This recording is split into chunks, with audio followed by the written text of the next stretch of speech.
नमस्ते। आप सभी का E2A यानी इंट्रेंस टू एकेडमिया में स्वागत है। दोस्तों, जैसा कि आप सब जानते हैं कि 31 अक्टूबर को हर वर्ष सरदार पटेल की जयंती मनाई जाती है। तो हमने सोचा क्यों ना इस वर्ष 2025 में इस मुद्दे पे एक वीडियो बनाया जाए इस अवसर पे, जिसमें हम सरदार के जीवन के कुछ पहलुओं को छूने की कोशिश करेंगे। एक ऐसा सरदार जो इतिहास में काफ़ी, खास करके अगर हम भारतीय इतिहास की बात करें, उसमें उनकी उनकी भूमिका बहुत ही असरदार रही है। लेकिन आजकल अगर उन पे चर्चा होती है तो एक पॉलिटिकल एंगल को लेकर के या एक राजनीतिक विचार को लेकर के होती है।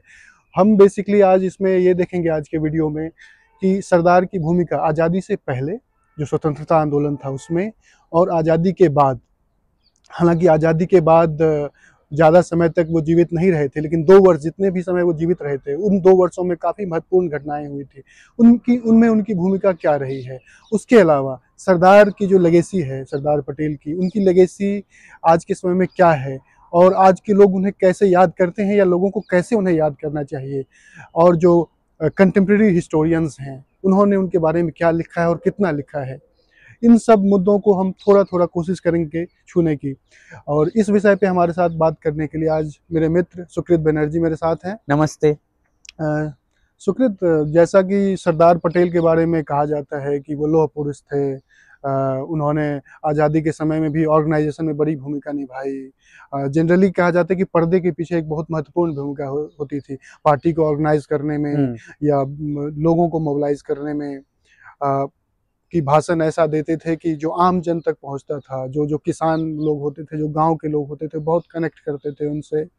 फिर कुछ लोगों का ये भी कहना है, बाकी उनकी तुलना जो उनके समकक्ष जो समय के थे, नेहरू जी थे, उनसे तुलना करते हैं कि उनमें वो ओज नहीं था उस तरीके का जो ग्लोबल ऑडियंस को अपील कर सके। मतलब तरह तरह की बातें होती है जिसको लेकर के कई बार विवाद होने की स्थिति आ जाती है।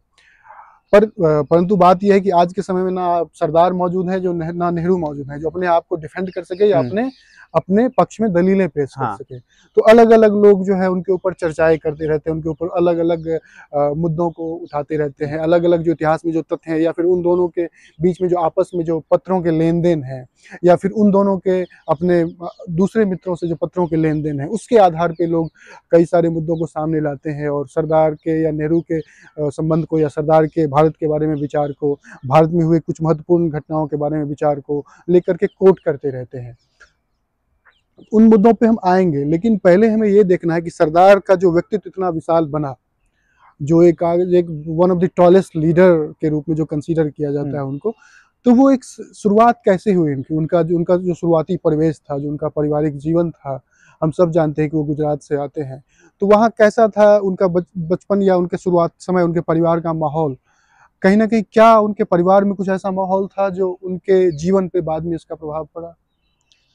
तो आपने बहुत एक अच्छा प्रश्न पूछा, और हाँ, वाकई 31 अक्टूबर हमारे देश के इतिहास में एक बड़ा इवेंट है, और इसीलिए हम लोग को इसी विषय में चर्चा करना है कि सरदार वल्लभ भाई पटेल का जो पॉलिटिकल करियर है, उसके पीछे का कहानी क्या है, वो किस बैकग्राउंड से आते हैं, उसका क्या हिस्टोरिकल कॉन्टेक्स्ट था, ये सब जानना बहुत ज़रूरी है।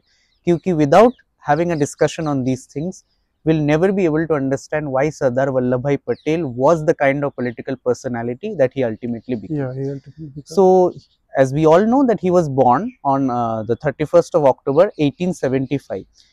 उनका जन्म हुआ था गुजरात में एक पट्टीदार किसान परिवार में।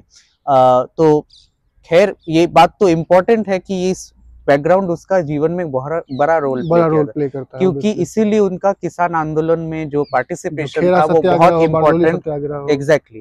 तो ये पट्टीदार समाज का ये जो कॉन्टेक्स्ट है उसको याद रखना जरूरी है अगर हम उनका पॉलिटिक्स को लेके एनालिसिस करना चाहते हैं। तो he was born in this kind of a family, and they were not poor family, but neither were they were very rich family. Prosperous peasants थे। एग्जैक्टली। और उनके फैमिली में उनके बहुत सारे सिबलिंग्स भी थे। उनका एक बड़े भाई था, विठल भाई, राइट। और इसको लेके एक प्रॉब्लम शुरू होता है, क्योंकि जब लंदन में लॉ पढ़ने के लिए ऑफर आता है तब उधर इनिशियल्स लिखा रहता है VJ Patel. Now it could refer to Vallabhbhai Patel, it could also refer to Vithalbhai Patel. J was the acronym for their father's name. तो विठल भाई ने कहा कि मैं बड़े भाई हूँ, मुझको लंदन जाना है लॉ पढ़ने के लिए, तुम सेक्रीफाइस करो मेरे लिए। And Vallabh bhai Patel made that sacrifice, and that event played a very important role in Vallabhbhai's life, not just in terms of sacrificing his legal career a bit, even though he became a successful lawyer at the end of the day, पर गांधी के साथ भी उसका जो संबंध था कि गांधी को एक बड़े भाई के तरह देखना, शायद कहीं ना कहीं बहुत सारे हिस्टोरियंस का कहना है कि it was because of the lack of Vitthal भाई's लव। मैं थोड़ा आपको बीच में रोकूंगा, माफ कीजिए। बेसिकली सुकृत ने जो कहा है कि जो इनिशियल्स वो बेसिकली पासपोर्ट्स का डिटेल था, जो ट्रेवल एजेंसी थी, उन्होंने दोनों भाई का नाम, चूंकि वल्लभ भाई जेवर भाई पटेल था, विठल भाई जेवर भाई पटेल था, और दोनों भाइयों को जो है जाकर के लंदन में वकालत की पढ़ाई करनी थी, तो दोनों कोशिश कर रहे थे। अल्टीमेटली वल्लभ भाई पटेल जो अपने लिए कर रहे थे कोशिश, वो सफल हो गई कोशिश, और वो जो इनिशियल्स जो पासपोर्ट्स वगैरह और ट्रैवल टिकट्स ये सब जो आने थे, वो आने थे उनके नाम पे, तो उन्होंने पूरा नाम ना लिख करके विजय पटेल लिख दिया, और पोस्टल सर्विस वालों ने उनके बड़े भाई के एड्रेस पे वो भिजवा दिया। उनके बड़े भाई को मिला तो उनके बड़े भाई ने सरदार से कहा कि because I am your Elder brother I should go first. तो सरदार ने कहा कि ठीक है आप जाइए, लेकिन उन्होंने कहा कि एक कंडीशन है, आप जाइए लेकिन आप निश्चित ही 15 दिन के भीतर मुझे बता दीजिए कि आप जाएंगे कि नहीं तो मुझे जाना है। तो वो एक बहुत बड़ा सेक्रीफाइस था कि एक बार में उन्होंने मतलब बोल दिया कि ठीक है आप जाइए। जी बताइए। हाँ, I mean, then after that, ultimately, the Sardar ultimately could go to Britain, and he completed his legal education from the Middle Temple in London. जगह से जहाँ से गांधी जी पढ़े थे। Exactly, Middle Temple. और 36 मंथ का कोर्स था। हाँ, ये कहा जाता है। पर एक डिफरेंस भी है। Unlike Gandhi, Vallabhbhai Patel had a very successful legal career. So he was almost like Muhammad Ali Jinnah, one of those politicians in India who had a successful legal career, unlike Gandhi or Nehru. तो ये context भी important है, क्योंकि हम लोग को समझना चाहिए कि वल्लभ भाई पटेल पॉलिटिशियन होने के पहले उनका जो करियर छोड़ करके उन्होंने सेक्रीफाइस करके पॉलिटिक्स को ज्वाइन किया था। बिल्कुल बिल्कुल जी, ये तो बात है कि ये शुरुआती जीवन का, और मतलब लेकिन जो देशभक्ति की भावना जो एक बोली जाती है, हालांकि आपको इतिहासकार या बाकी जो डॉक्यूमेंट्री फिल्म्स या सरदार पटेल के ऊपर केतन मेहता ने 1991 में एक फिल्म बनाई थी सरदार, परेश रावल ने जिसमें मुख्य भूमिका निभाई थी, कि उन फिल्मों में जिस तरीके से दिखाया गया कि सरदार पटेल, या ये तथ्य भी है कि शुरुआती टाइम तक गांधी जिसे उतने इंस्पायर्ड नहीं थे, या नेशनल मूवमेंट को लेकर के उनको लगता था कि नहीं ठीक है मतलब चल रहा है मूवमेंट, खास करके गांधी जी को लेकर के उनका कोई बेसिकली उनके मन में कोई अपील नहीं था। लेकिन ऐसा भी नहीं है कि सरदार पटेल जो है अचानक देशभक्ति की तरफ मुड़े। उनके बड़े भाई थे जो उनसे 3 साल बड़े थे, लेकिन कुछ जगह, हालांकि इस पे कुछ ज़्यादा प्रमाणिक सोर्सेज पे रिसर्च होना चाहिए, ये भी चर्चा है, जैसे हिंदुल सेन गुप्ता का आपने कहा, हालांकि उन्होंने अपने बुक में लिखा हुआ है कि उनके फादर जो थे जेवर भाई पटेल की 1857 रिवोल्ट में ये बोला जाता है, उनके लेके एक र्यूमर है, मतलब वो डॉक्यूमेंटेड नहीं है, इसका कोई सोर्स नहीं है। अच्छा, उसका कोई मतलब ओरल टाइप, ओरल मेमोरी जैसा है, इसका कोई ऐसा कुछ है नहीं। बेसिकली इसका कारण है कि ये भी है कि सरदार पटेल पे बहुत ज्यादा रिसर्च अभी के समय में रिगर्स, ये एक बड़ा समस्या है, कमी है, और इसीलिए हम लोग आशा करते हैं कि ये वीडियो थोड़ा सा हेल्प करेगा लोगों को। खैर उस पे हम आएंगे। तो सरदार पटेल हम देखते हैं कि 1916 तक, जब गांधी 1915 में इंडिया वापस आते हैं 23 इयर्स के बाद, और फिर वो देश भ्रमण करते हैं। 1916 में तक जो है पटेल बिल्कुल भी राष्ट्रीय आंदोलन में पूरी तरह अलग होता है, अपने वकालत की दुनिया में रहते हैं, वो अपने परिवार के साथ रहते हैं।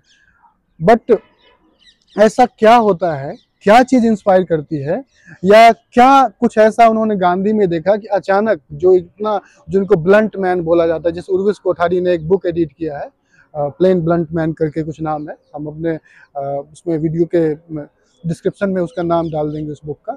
उसमें उन्होंने ये मतलब कि सब जगह दिखाया था कि सरदार पटेल एक ब्लंट मैन थे, एकदम सीधी बात करने वाले व्यक्ति थे, और शुरुआत में बिल्कुल अलग थे राजनीति से। तो गांधी के अचानक वो इतने गांधीयन कैसे हो गए, कैसे गांधी जी के इतने बड़े अनुयायी हो गए? तो देखिए, जैसे कि मैंने कहा कि वल्लभ भाई पटेल का एक बहुत सक्सेसफुल लीगल करियर था, and over a period of time he became very closely associated with Ahmedabad ruling elite. तो इस कनेक्शंस के थ्रू उन्होंने गुजरात सभा में भी ज्वाइन किया, जो एक बड़ा पॉलिटिकल ऑर्गेनाइजेशन था उस समय का, and he also join the Gujarat club. Gujarat club में 1916 में महात्मा गांधी ने आया and to deliver a address, एंड उस समय ये भी कहा जाता है कि वल्लभ भाई पटेल को जब किसी ने रिक्वेस्ट किया कि गांधी आया है साउथ अफ्रीका से, आप सुनने जाएंगे उनका लेक्चर, तो वल्लभ भाई पटेल का कहना था कि who is this Gandhi, I don't want to go there. He will teach you to how to clean lavatory and Exactly. So I mean he did not say that. उसका सोर्स मेरे पास नहीं है, but he did say that who is this Gandhi. I'll not. ये कहा जाता है कि उन्होंने ये भी कहा था कि गेहूं से कंकर बीनना सिखाएगा. हाँ, but then there was a transformation in him when he saw Gandhi's involvement in the Champaran Satyagraha. He saw how Gandhi was able to connect with the peasants और किस तरीके से उन्होंने एक सक्सेसफुल मूवमेंट को खड़ा किया और किस क्लेवर तरीके से उन्होंने लीगल इंस्ट्रूमेंट्स को भी यूज करने लगा against British rule. That is when there was a transformation in Vallabh bhai Patel's thinking towards Gandhi. और एक पर्सनल कारण भी हो सकते हैं, जैसे कि मैंने बताया कि विठल भाई पटेल का जो आदर उनके ऊपर रहना चाहिए था वल्लभ भाई पटेल का पर्सनल एस्टिमेशन में, शायद उन्होंने वो बड़े भाई का जो छाया प्रतिच्छवि वो देखा गांधी के अंदर. तो that's why he was inspired by Gandhi's message and he ultimately started feeling that Gandhian non violence is possibly the effective instrument for India to gain freedom, because हम लोग के जो इतने सारे मासेस है, पर्टिकुलरली पेजेंट मासेस है, उनके लिए आर्म्ड रेवोल्यूशन करना मुश्किल होगा. इसीलिए उन्होंने ये मैसेज को अपनाया. And the first time when he got together with Gandhi for any kind of movement was the Khera Satyagraha of 1918, which is a very important event not just in Gujarat's history but also in India's history. Agricultural जो एक हाँ, तो खेरा में क्या हुआ था, basically Ryotwari system के अंदर जो रूल था कि हर 30 साल के अंतर ब्रिटिश गवर्नमेंट रेवेन्यू रेट्स बढ़ा देते थे और उस रेवेन्यू रेट्स बढ़ाने के कारण पेजेंट्स को बहुत सारी दिक्कत हुआ. पर्टिकुलरली ये कॉन्टेक्स्ट भी याद रखना है कि ये वर्ल्ड वॉर 1 के समय था. सो प्राइसेस ऑफ एग्रीकल्चरल प्रोडक्ट्स को लेके प्रॉब्लम्स था, फिर लोगों का रिक्रूटमेंट हो रहा था आर्मी के लिए, इसके बाद इन्फ्लुएंजा एपिडेमिक भी था. तो over and above all this things the revenue was a big problem and that's why Patel got involved in the movement. और इसी को आप पटेल का फर्स्ट पॉलिटिकल एजुकेशन भी कह सकते हैं. पब्लिक जो है, हाँ, तो इसके through Patel became a political figure for the first time. हाँ, उसके बाद ये तो खेरा सत्याग्रह की बात हो गई. उसके बाद आप देखिए कि नॉन कोऑपरेशन मूवमेंट में जिस तरह से लोगों को मोबिलाइज करते हैं, क्योंकि वो इस 18 के बाद पूरी तरीके से एक्टिव हो जाते हैं. लोगों को मोबिलाइज करना, पार्टी के लिए फंड इकट्ठा करना, बिजनेसमैन से उनके जो रिलेशंस है, जिसको लेकर के कई लोग उसको उनके क्रिटिसिज्म का, he was called the financier of the Congress and the organiser of the Congress. सब लोगों से बात करना, जैसे मेजर इंडस्ट्रियलिस्ट थे उस समय, जमनालाल बजाज, जीडी बिरला, इन लोगों से बात एक्चुअली वल्लभ भाई पटेल ही करते थे. कि ऐसा कहा जाता है कि वो एक अमाउंट लिख के भेज देते थे. और आप अगर सरदार पटेल का जो कॉरेस्पॉन्डेंस देखेंगे ना, it's mostly about money, it's about funds, कि कांग्रेस के इधर से फंड आएगा, उधर से फंड आएगा. राजमोहन गांधी ने जो भी पटेल पे बायोग्राफी लिखी है, पटेल है लाइफ, मतलब कुछ चुनिंदा बायोग्राफी है जिसमें हम कह सकते हैं कि ठीक ठाक बायोग्राफी जिन्होंने पटेल के जीवन को कवर किया है. तो उस बायोग्राफी में भी उन्होंने लिखा हुआ है कि वो सिर्फ अमाउंट पेपर पे लिख के भेज देते थे, इतना अमाउंट, और जीडी बिरला बिना कुछ होके वो उतने अमाउंट को भेज देते थे. तो क्या नॉन कोऑपरेशन मूवमेंट में पटेल की क्या भूमिका रही उस समय? क्या कुछ ऐसा? पटेल का भूमिका थोड़ा सा लिमिटेड था नॉन कोऑपरेशन के समय, क्योंकि तभी भी वो एक बड़ा लीडर के तौर पे नहीं आया था. पर एक इम्पोर्टेंट डेवलपमेंट हुआ. he took part in the Ahmedabad municipality assembly elections and he was elected as, सबसे पहला उनका, he was elected as mayor of Ahmedabad. And he did several reforms in Ahmedabad, lighting के या sewage के काम बहुत अच्छे से किया उन्होंने. के लिए काम and he used that leadership position to also enforce non-cooperation movement in Ahmedabad. बहुत successful implement किया. आप boycott of foreign clothes के बात कीजिए या institutions का boycott के बात कीजिए, सब उन्होंने किया, including giving up his legal career.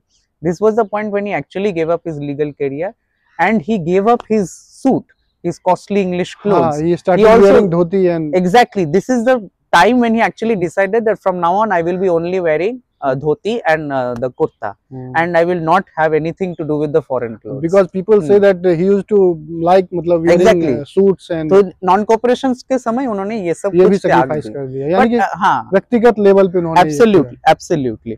और उसके बाद उसका फाइनेंशियल हार्डशिप भी हुआ. इसके जिक्र हमें मनीबेन पटेल के मेमोइर्स में मिलता है, जो उनका बेटी है, कि उस समय पॉवर्टी था उनके फैमिली में.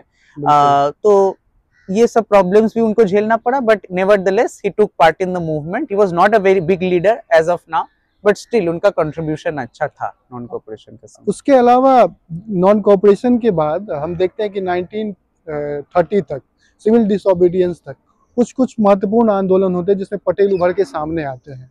उसमें से एक बारदौली का है, लेकिन उससे पहले भी 2 आंदोलन हुए थे जो, हाँ आई मीन 2 आंदोलन हुए थे, नागपुर फ्लैग सत्याग्रह और हाँ, बोरसाद जिसके सत्याग्रह बारे में बहुत कम लोग 1923 में। चर्चा लोग बहुत Let's कम talk करते हैं, about बहुत जगह। ये मूवमेंट इंपॉर्टेंट है क्योंकि he was able to maintain the Congress's relevance in national politics through these 2 movements which took place in 1923. But as you rightly said, ये जो बरदौली सत्याग्रह था 1928 का, that was a turning point in Patel's career and also for Gandhi, because Gandhi का जो relevance Congress में वो चला जा रहा था after 1928. It is through the Bardoli Satyagraha that Gandhi and Patel could again revive their careers within the Congress. उसमें बारदौली सत्याग्रह इसलिए भी महत्वपूर्ण है कि ये जो सरदार नाम है, हाँ, ये उसको exactly उसमें वहाँ की मिला जो था। महिलाएं थी, Right. वो मूवमेंट सक्सेसफुली लीड करने की हाँ, वजह से हाँ, पटेल को right. आउट ऑफ लव जो है वहाँ की वुमेन ने आउट ऑफ रिस्पेक्ट सरदार की उपाधि दी हाँ, थी। और वो जो उनका जो पाटीदार समाज था उसी पेजेंट को मोबिलाइज करके उन्होंने गवर्नमेंट का जो ऑपरेसिव रेवेन्यू पॉलिसीज था, ऑलमोस्ट 30% रेवेन्यू रेट्स इंक्रीज हो गया था, उसके अगेंस्ट उन्होंने प्रोटेस्ट किया था। एक बहुत ही एंड ही वाज महत्वपूर्ण, सक्सेसफुल। और यहाँ पे एक महत्वपूर्ण बात ये है कि पटेल के जो ये आंदोलन है ना, खास करके खेरा सत्याग्रह से लेकर के जो चीजें आप देख रहे हैं, ऐसा नहीं था कि सिर्फ वो अंग्रेजों के खिलाफ लड़ रहे थे। जैसे गांधी अहमदाबाद मिल स्ट्राइक जो करवाते हैं वहां पे, क्यों वहां पे तो वो Ambalal Sarabhai, he was an Indian. तो बेसिकली ये जो जितने भी लीडर थे, ये एक बहुत ही आइडियलिस्ट और कॉमन मासेस के लिए लड़ने वाले थे कि विद इन द सोसाइटी अगर कोई प्रॉब्लम है तो उसके लिए भी खड़ा होना है, और बाहर से कुछ प्रॉब्लम है उसके लिए तो लड़ ही रहे थे। एक पार्टी बनी थी इंडियन नेशनल कांग्रेस।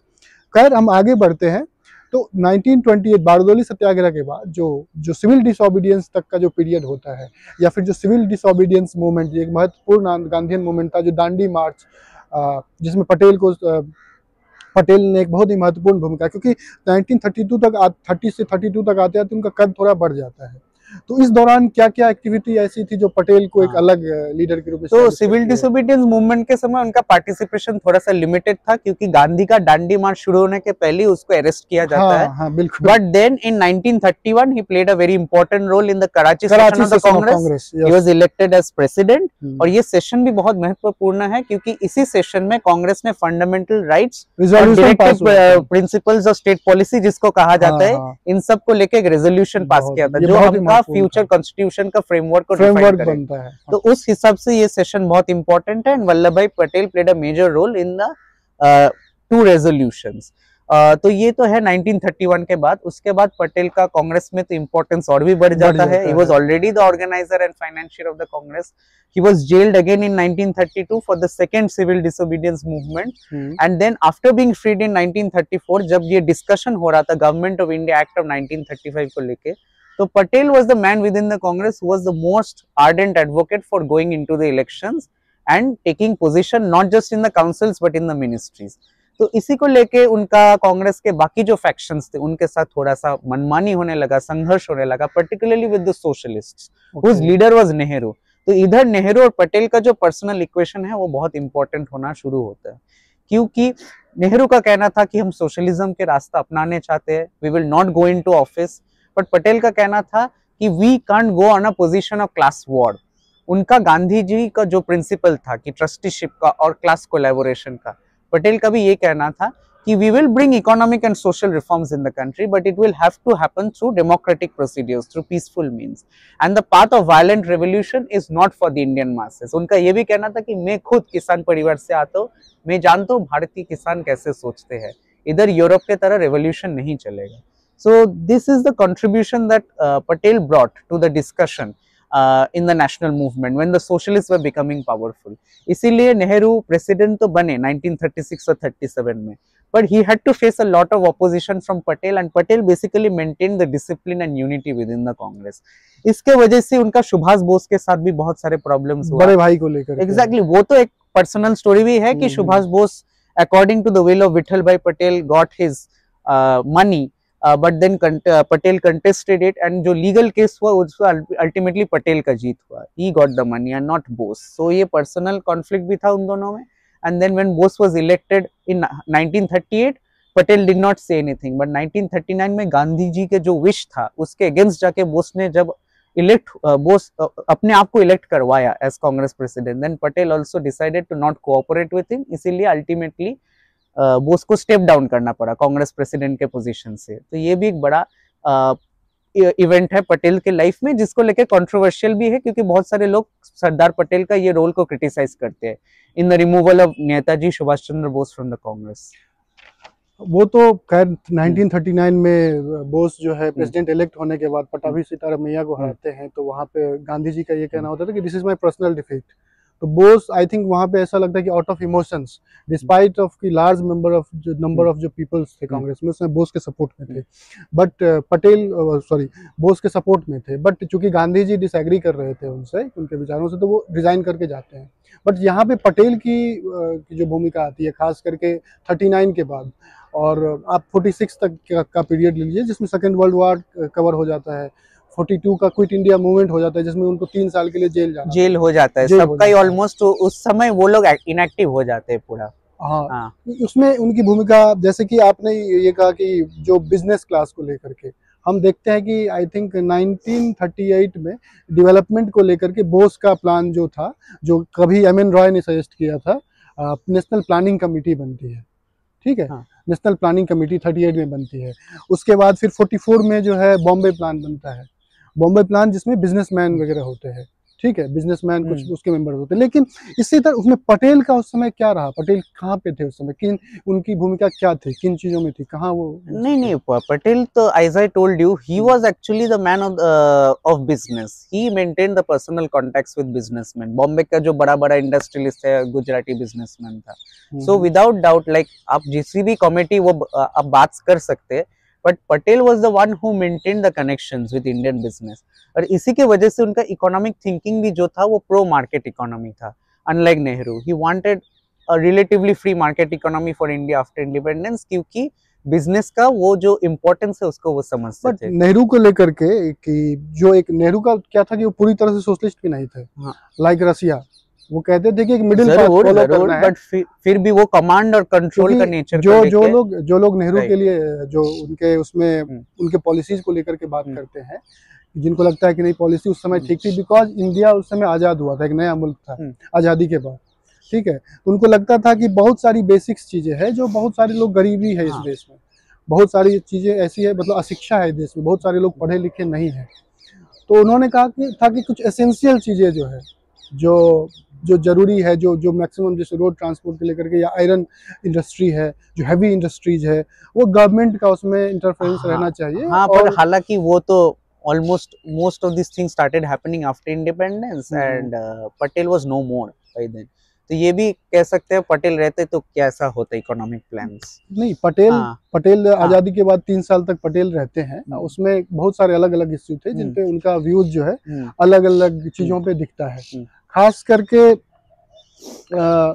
जब 47 के आसपास, जब कांग्रेस प्रेसिडेंट जब आज़ाद होने वाला होता है देश, तो उस समय कांग्रेस प्रेसिडेंट को लेकर के कुछ डिस्कशन चलते रहता है कि कांग्रेस के कौन प्रेसिडेंट होंगे, क्योंकि आज़ादी के बाद जो प्रेसिडेंट होगा ये बोला नहीं गया था, लेकिन था कि वही प्राइम मिनिस्टर होगा। तो उस समय वो क्या चीज़ थी जो पटेल लीडर नहीं बन पाते हैं पार्टी के, जबकि उनके पास पूरा सपोर्ट था। अलग अलग लेटर्स, जो डीपी मिश्रा के लेटर्स है, सब जो Dwarka Prasad Mishra, he was the one of the tallest leader of Indian National Congress, ये अलग अलग जो लोग हैं, ठीक है, उन लोगों का जो आपसी है चिट्ठी है, जो लोकल कमिटीज है, सब ने पटेल का सपोर्ट किया था। तो उसमें क्या चीजें ऐसी थी कि पटेल को स्टेप डाउन करना पड़ा था? देखिए, उस समय के जो कंटेम्पोररी अकाउंट्स है उससे जो पता चलता है, और ये जर्नलिस्ट दुर्गा दास उस समय के कंटेम्पोररी ऑब्जर्वर थे, उन्होंने भी बताया कि उन्होंने जब गांधी जी से पूछा कि पटेल को तो इतना सारे सपोर्ट था कांग्रेस के अंदर से, 12 Pradesh Congress committees out of the 15 supported Patel, then why did he choose Nehru over Patel? तो गांधी का साफ साफ कहना था कि Nehru is a one with international exposure, who knows English, who can interact with the audience. Patel is also important, but he would be needed to run the country. Okay. So as if those two people are important for running the country, but Patel को home minister रहना चाहिए और नेहरू को prime minister बनना चाहिए, international face of India हो सके। तो ये गांधी ने साफ साफ कह दिया कि क्यों उन्होंने नेहरू को प्रेफर किया ओवर वल्लभ भाई पटेल। इसको लेके आज भी चर्चा होता है कि अगर गांधी का डिसीजन कुछ अलग होता, अगर गांधी इंटरफेयर ना करते इस प्रोसेस के साथ, अगर पटेल प्राइम मिनिस्टर होते, तो क्या भारत के भविष्य कुछ अलग हो सकता था? क्या इसको लेके बहस चलते क्या रहेगा, उस समय इसको लेकर के ये पटेल ने अपना कोई व्यू एक्सप्रेस किया था? Patel was a disciplinarian and first and foremost he accepted Bapu's command. तो he was sad. ये तो बहुत सारे जो कंटेम्पोररी ऑब्जर्वर्स है बताते हैं उनको बहुत बार सैक्रिफाइस करना पड़ा अपना पोजीशन। इसके पहले भी कांग्रेस प्रेसिडेंट जब होने का अपॉर्चुनिटी था उनके पास, he had to sacrifice his position, but he still accepted it because he always saw Bapu, as he called him, as an elder brother figure, if not father. उसमें ये चीजें तो है कि सर गांधी को जो है लगता था कि पटेल उनकी बात समझ लेंगे, लेकिन कुछ इतिहासकार, कुछ लोग ये भी बताते हैं कि गांधी को लगता था कि पटेल अगर नंबर 1 पोजीशन पे प्राइम मिनिस्टर बनते हैं तो शायद नेहरू जी एडजस्ट नहीं कर पाएंगे नंबर 2 पोजीशन। ये भी एक आर्गुमेंट है कि नेहरू जी का जो एक्सपोजर जिस तरह का उनका वो था, तो गांधी ने डायरेक्टली बता दिया। जबकि ये सरप्राइजिंग बात है कि एक टाइम पे नेहरू बिल्कुल गांधी से अलग व्यूज रखते थे, बट उस समय पे भी गांधी ये बोलते हैं कि मेरे ना होने के, नहीं रहने के बाद he will speak my words. तो ऐसा मतलब क्यों, ऐसा क्या था, क्या उनको लगता था कि सिर्फ ग्लोबल एक्सपोजर था? I think it has something to do with that and possibly also connected with the fact कि नेहरू को जो कांग्रेस के अंदर जो सोशलिस्ट का या यूथ का उनका सपोर्ट था। Patel was a very old man, he was also sick, तो ये सब कंसीडरेशंस भी शायद गांधी जी का मन में रहा। इसमें सिकनेस का एक बड़ा मुद्दा है, कई लोग अभी सामने लाते हैं कि इवन आजादी के टाइम से ही पटेल 72 इयर्स के हो गए थे और अक्सर बीमार रहते थे। राइट, तो एक ये मुद्दा भी बन गया था। लेकिन इसी चीज को लेकर के जो लोकल कमिटी जो सपोर्ट करती है, अभी जो अलग अलग लोग रिसर्च या राजमोहन गांधी जैसे अपने बायोग्राफी, पटेल की बायोग्राफी में लिखते हैं कि कमिटीज ने जो सपोर्ट किया था उसमें सबका ये कहना था बेसिकली पटेल को सपोर्ट करने का कि सबसे ऊपर कि पटेल सीनियर है सबसे और उम्र में भी बड़े हैं तो he should get a chance. But जो ये कॉन्फ्लिक्ट का आता है मतभेद से लेकर के और ये लेकर के, तो अगेन सब कहते हैं कि नहीं, उसमें कहीं ऐसा नहीं था कि बाकी लोग विरोध कर रहे थे नेहरू का, बाकी लोगों ने प्रपोज किया था पटेल का नाम, लेकिन जैसे ही गांधी जी ने उनका नाम, नेहरू जी का नाम आगे बढ़ाया, तो जैसे मौलाना आजाद को उन्होंने पर्सनली लेटर लिख के बोला कि आप प्रेसिडेंट के लिए इस बार, क्योंकि वो एक बार और प्रेसिडेंट के लिए बनना चाहते थे, तो उनको कहा गया, तो उन्होंने क्या किया, जो है रिजाइन कर दिया और फिर नेहरू जी के लिए स्टेप किया। ये खैर ये सारी चीजें हैं, लेकिन आजादी के बाद बहुत 2-3 महत्वपूर्ण घटनाएं होती हैं। हालांकि पटेल जी आजादी के बाद बहुत कम समय के लिए जीवित रहते हैं, लेकिन उस दौरान जो है काफी इम्पोर्टेंट कुछ इंसिडेंट्स होते हैं। जैसे मसलन सबसे बड़ा तो ये जो इंटीग्रेशन का, जो कंट्री को एक करना है, ये जिम्मेदारी सरदार पटेल को दी है। तो इसमें आपका क्या कहना है कि उनकी भूमिका कैसी रही और तो कैसे उसमें, पहले उसके बारे में आपको इंटरिम गवर्नमेंट के बात करना चाहिए कि इंटरिम गवर्नमेंट जब फॉर्म हुआ 1946 में as per the cabinet mission plan, तो सरदार वल्लभ भाई पटेल को होम मिनिस्ट्री और मिनिस्ट्री ऑफ स्टेट्स दिया गया था। तो ये बहुत इंपॉर्टेंट पोजीशन था। First of all Sardar Vallabh bhai Patel got control over the intelligence bureau and then he got control over the political department. इसी के थ्रू से उन्होंने जो प्रिंसली स्टेट्स है उसको इंटीग्रेट करने का कोशिश किया। And his able assistant was VP Menon, who is till today known as the maker of like the integrator of the princely states into India. और वल्लभ भाई पटेल उनका हेल्प लिया था इस प्रोसेस में।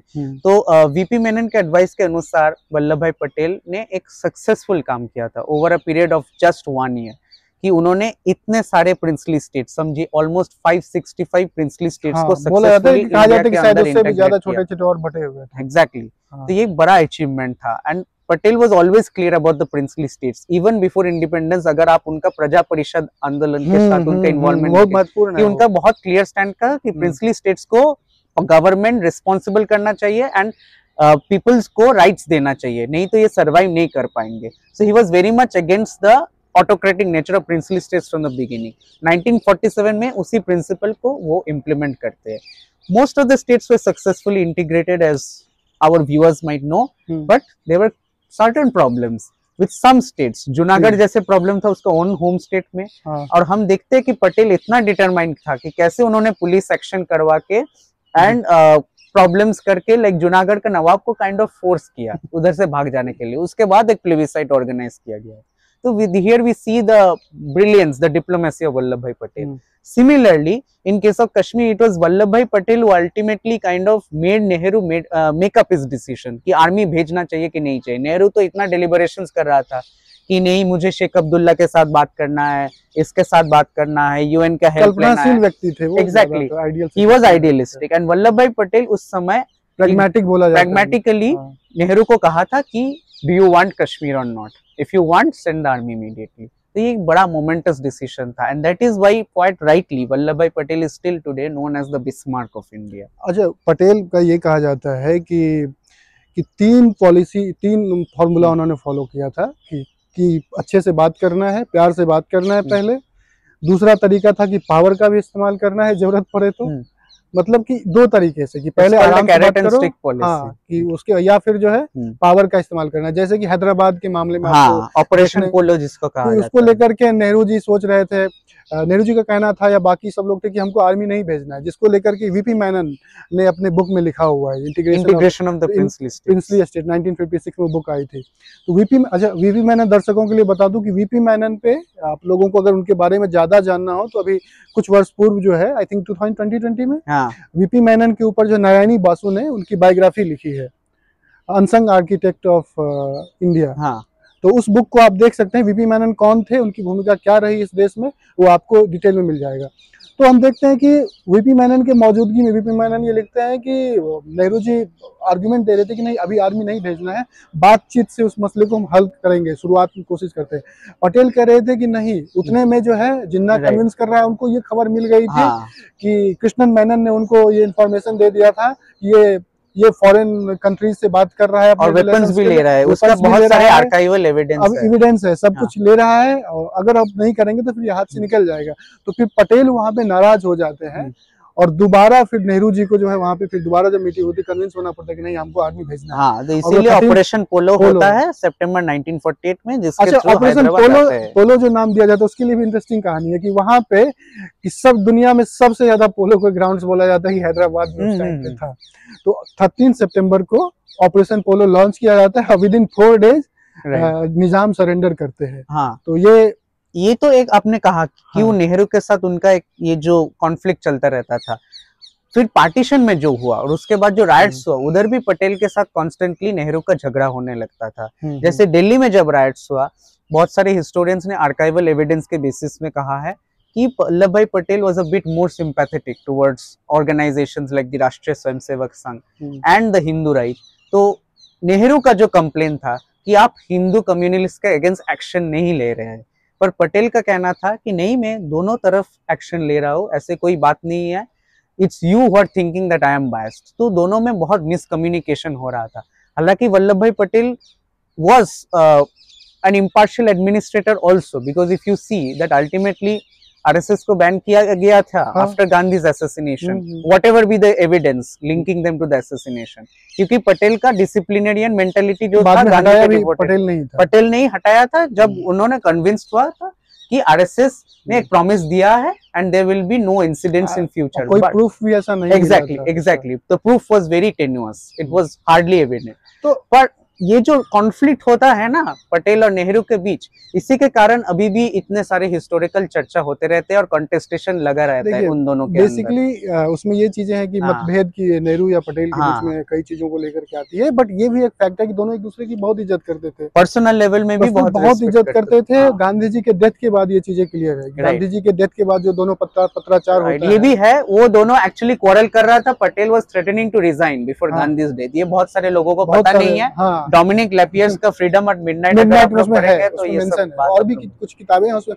राजमोहन गांधी ने भी इस चीज को लिखा हुआ है। तो बेसिकली एक लेवल पे, और देखिए डिसएग्रीमेंट एक जगह होते रहता है, लेकिन उस चीज को लेकर के जो आजकल जो माहौल बन रहा है कि एक अलग ध्रुव बनाया जा रहा है कि पटेल एक राइट विंग के ध्रुव हैं या फिर नेहरू एक अलग ध्रुव हैं, उस पे आपका क्या कहना है इसमें? नहीं, देखिए, एक तो है कि दोनों में मतभेद था, संघर्ष था, और ये भी एक आर्ग्यूमेंट है, एक साउंड हिस्टोरिकल आर्ग्यूमेंट है कि अगर पटेल प्राइम मिनिस्टर होते, शायद भारत के जो दिशा है वो अलग होता।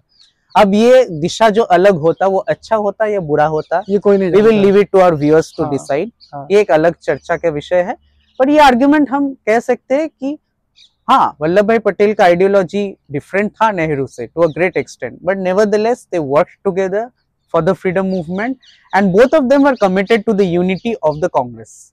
इसमें दोनों ने कभी कॉम्प्रोमाइज नहीं किया, and both of them loved Gandhi ji, as whom they fondly called Bapu, and they remained committed to him throughout his life. But हम देखते हैं कि पटेल के डेथ के बाद खास करके एक तरीके से भुला दिया जाता है। इंदिरा गांधी के पीरियड तक आते आते उनके बारे में लगता है कि जैसे आज अलग अलग पार्टी का ऑन कर रही है पटेल को, कि जैसे कांग्रेस के बारे में कहा जाता है कि कांग्रेस डिसऑन पटेल काइंड ऑफ। आप जो आज के पॉलिटिकल कंटेस्टेशन को देख रहे हैं ना, इनके पीछे का कारण है पटेल का मार्जिनलाइजेशन जो हुआ था पोस्ट 1950 इंडिया हिस्ट्री में।